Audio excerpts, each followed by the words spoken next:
Hello, welcome to Convict Inc. I'm your host, Robert Rosso. If you have not subscribed to this channel, please do so.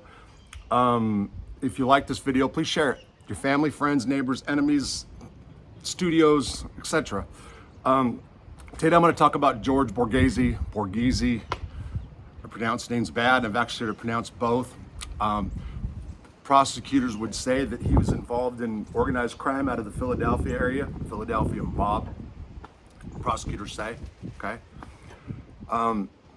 This is basically about the time I spent with him. I did talk about it on one of my recent lives. So I just thought I'd go back over it because it was just a short period of time in one of the lives. In 2007, I was sent to the Butner Federal Correctional Complex for cancer treatment. They sent me to Butner FCI. I'm Butner FMC. I stayed there a year. I go across the street to Butner FCI 1, and it was there that I started writing, and it was there that I met Bernie Madoff. I did an interview with Bernie Madoff that was scheduled to be posted in New York Magazine. Ultimately, it was overshadowed by some phone tapes that the editor Steve Fishman did. That interview was posted on other sites that I had, but as a result of that so I ended up being transferred from Butner FCI 1 to Butner FCI 2 on January 20th of 2011, and it was because I had a separation with some other guy, but there was an issue with Madoff that the staff didn't like either. The fact that I was writing about him and whatever. But it was basically I got transferred because I had we couldn't be around each other. I ended up at Butner FCI 2, or the Deuce as they call it. And I knew guys there. I knew actually a lot of guys there. I ended up in MD unit, which was where Joey Testa lived, which was actually a good friend of mine. Joey took care of me, set me up, hooked me up, and then I ended up going to the hole because of the Madoff interview, actually. When I got out, I went back to MD. I was having problems with getting adjusted with different cellies, trying to find my own cell. It was having issues. And one day, Joey Testa said, "Hey, Georgie downstairs, his cellie's leaving and he needs a cellie." Of course, it's a top bunk. Now, I'm not opposed to top bunks. That's not ideally, I was looking for a bottom bunk, but I also found out that George Borgesi, who he was. Up until then, I did not know him, and I had been there probably a couple months. Now, there is an Italian table there, or there was. The head of that table was Joey Testa for sure, and Georgie did sit there. However, he rarely went. I didn't see him. I didn't even know who he was for the first couple months that I was there. Stayed in the unit, went outside. I think he did his workout routine. He didn't hang out with the other Italians, and I'll get to that in a minute. So, Joey brings me down. Me and Georgie meet. He tells me his situation, and he says that he was going back to court, and I believe that was on a new indictment. Again, this is 2011.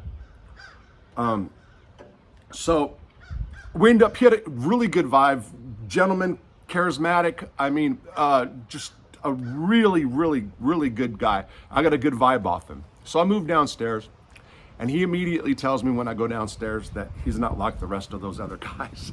And really, I think, he didn't hang around the rest of the Italian guys. He wasn't saying he was better than them.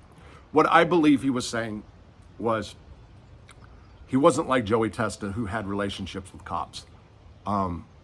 It bothered some of the Italian guys. Other guys took advantage of it. Joey did. And Georgie wasn't impressed by that, okay? Also, Georgie, like myself, was heavily monitored, but for different reasons. And that means all of our phone calls, emails, mail was being screened. Mine, because I had picked up many contacts in the media. Georgie, because he allegedly was involved in organized crime. And I remember both of us a couple times going together to talk to SIS. So this is what ends up happening when your communications monitored. Your mail comes in late, and your emails have to be read before they can be approved and sent to you. And sometimes that can be days, sometimes that can be hours. But I was also a problem. So it wasn't just me and Georgie who were monitored. There's a bunch of guys on the compound for different reasons. But what happened was, when I came into the picture, the volume of emails that I had was so much larger than anybody else in the compound. And I'm talking easily 60 every morning.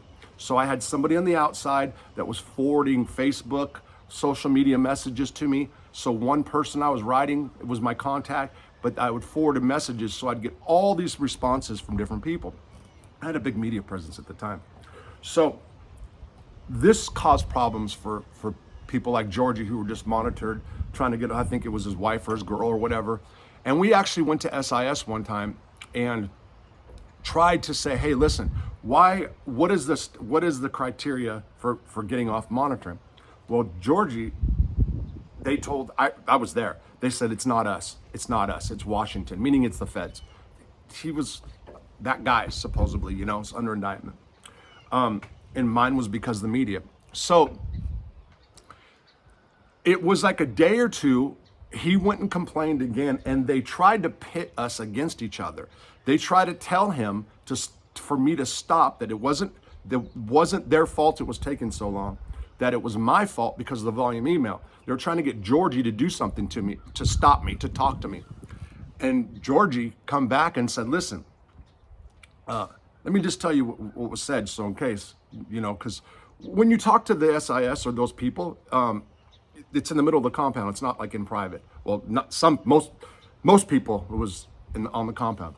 So he comes back and he said, look, they just tried to get me to tell you basically to cut down these. And I told them, I'm not going to tell another guy what he shouldn't do. And I even apologized to him. I said, listen, I felt bad because I know that it was a problem. The volume of my incoming emails is a problem. But I even, half-ass apologized, was thinking about cutting down. He told me no, and he's like, fuck them. They're the cops. Georgie, I can tell you right now, was friendly, but anti-law enforcement, meaning he had to talk to them, that's the SIS is the investigation service inside. He had to talk to them because they were on his email and if his letters were coming short, but he was definitely not that guy. He was definitely not Joey Testa. He literally told me, I'm not Joey Testa. So he stayed, we were together a few weeks, and let me tell you inside, so he didn't go to the chow hall much. He bought himself, and he did buy it, the best selling unit, that's an MB, and it had 2 TVs, he had the remotes, and had the respect of everybody in the block, for sure he did. I've talked about Italian guys in the past and even said some on my live last night that a lot of them weren't influential in prison. But I will say that in MB unit, Georgie definitely held some rank and was very, very, very well respected by all races. And without a doubt, he was the guy that held the keys to that block, without a doubt. And I had to go back and rethink that because there was some white gang members, but they were irrelevant there at the time, as was I. And but yeah, Georgie had MB for sure he did. And on the down low, so again, he didn't associate with the other Italian guys. So he's got all the little exclusive stuff going on too, and there's a lot of stuff he didn't take. So when he left me the best sell. So I just got to move in, best selling unit, got the remote. That's a big deal, by the way, when you have a TV remote. So inmates are not supposed to have remotes, but left the remote, and I had another cellie move in, and it was shortly after that I actually relapsed, and blew his cell. One of the agreements that we did have too is if he came back from court and they sent him there, that he gets that cell back. So I was basically like holding it down for him if that's the case. And I wasn't able to honor it. I don't even know if he went back, to be honest. I don't think he did. But I wouldn't have been able to honor it because I did lose that cell after a while anyway. But I just wanted to put it out there. I saw a few things on YouTube about him that I won't talk about. But I mean, really, just a great guy to be around. We clicked really good. He helped me out as far as hooked me up when I left, and I always appreciate that for him. And I'll always be pro Georgie for that reason.